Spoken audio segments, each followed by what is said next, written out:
ती जी संस्कृती आहे, भारताची संस्कृती, ती खरी बघितली इथं. म्हणजे सगळ्या गावाचा इथं सहभाग असतो. लोकवर्गणीतून लोकांनी आणलेले सगळे, म्हणजे लाकडापासून तर पिठापर्यंत सगळं गोष्ट लोकांनी स्वतःहून आणली. स्वतःहून लोक पुढे आले.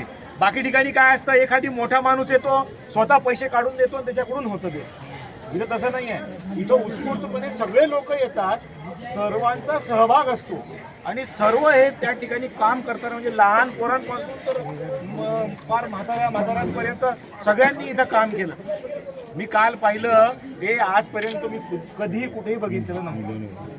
मला एवढा आनंद झाला हे कालचा तुमचा कार्यक्रम पाहून, की काल तुम्ही सर्वांनी, आणि सगळ्यात विशेष, सगळ्यात महत्त्वाची गोष्ट, ज्या आया बहिणींनी सकाळपासून राबून त्या भाकरी केल्या होत्या, त्यांना सगळ्यात पहिले इथं जेवण मिळतं. बाकी ठिकाणी आपण काय करतो की अगोदर माणसं बसतात जेवायला, मग महिलांना देतात. या ठिकाणी उलट आहे, अगोदर या माऊलींना आपण जेवायला घालतो आणि मग आपण सगळे जेवतो. हे पाहून मला खूप आनंद झाला. असंच एकोपा, युनिटी, अशी एकता तुमच्या गावाची आशीष ठेवा आणि असंच चांगलं काम करा.